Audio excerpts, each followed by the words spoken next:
It was kind of convenient at one point, at least the front doors. There's a lot of But this is very much where Blast and Scrap began, not began. Yeah.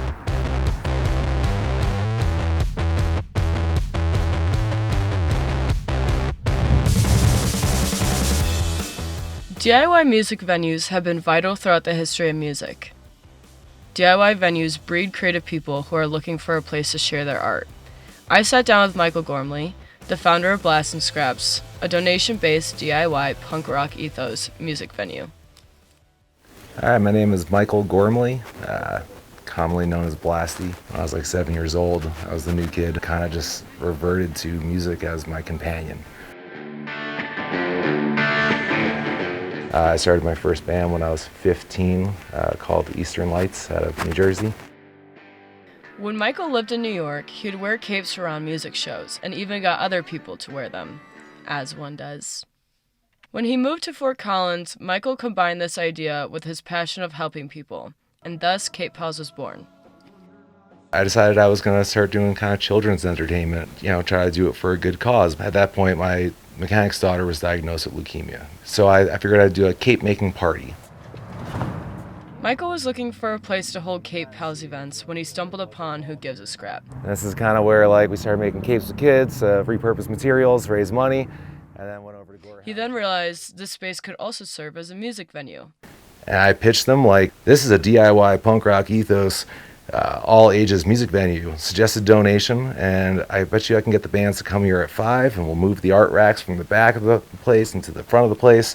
Before we knew it, I was doing 2 to 3 shows a week, and we pulled off 74 shows in 1 year. Yeah, that was the start of Blast and Scrap. We try to blend mutual aid with music whenever possible, which it's pretty much always possible. I decided to go check out one of his shows for myself. The show is definitely fantastic. We're doing a fundraiser with all proceeds to the house. And if you don't support Vindicate Foods outside of these shows, I implore you, please do it. Thanks, Blasty. I'd like to tell you a little bit about this nonprofit here. This is called Vindicate Foods. We call ourselves a food rescue. It was a pretty easy no-brainer as far as setting up the arts and crafts tables. It's just another aspect to it, right? You add a live painter to the show. I wanted to get sideshow involved, circus performers, aerialists, hula hoopers. Any art form is valid, and I truly believe that by even just having the arts and crafts tables there, you nix the separation between the stage and the audience. If everybody has an opportunity to be creative who's there, then you kind of become unified in your love of art. Kind of like osmosis, right? You're around creative people, it kind of sparks your creative juices as well. Why do you spend your extra time doing all of this? The love, right?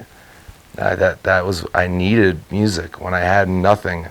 When I was a lonely kid, that was my best friend. I know there's other people out there like that. Just tell me about how you become a crowd. For me personally, it's home. That's where I'm more comfortable. It's social interactions and get-togethers that I feel weird and awkward. But up there, I feel nice and normal.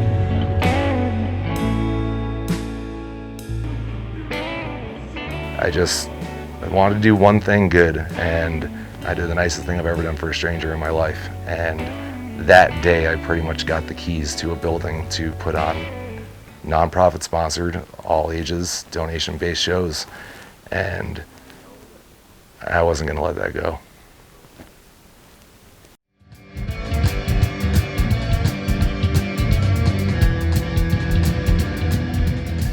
For the first couple of years, I didn't take any money. I still don't. Any money that Blast and Scrap makes, it's in an Elevations credit union account, saving for a new space. The best thing that can come out of this is just more music.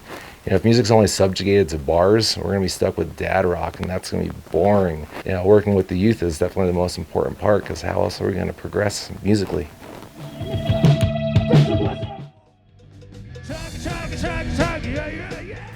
So punk rock ethos is just roll up your sleeves, put the elbow grease into it, and get the job done. And it can be a little rough around the edges. That doesn't really make a difference. You don't have to be this like virtuoso to play. You just have to have the heart. Giving Fort Collins exactly what it needs, Michael Gormley has created an undeniably special place for music. It was a really cool music experience, and I can't wait to see what the future of Blast and Scraps holds. If there's not a scene in your local community, it can be built. There's all sorts of things you can do. It shouldn't just be at the Live Nation clubs. It shouldn't just be in the stadiums. It needs to start someplace.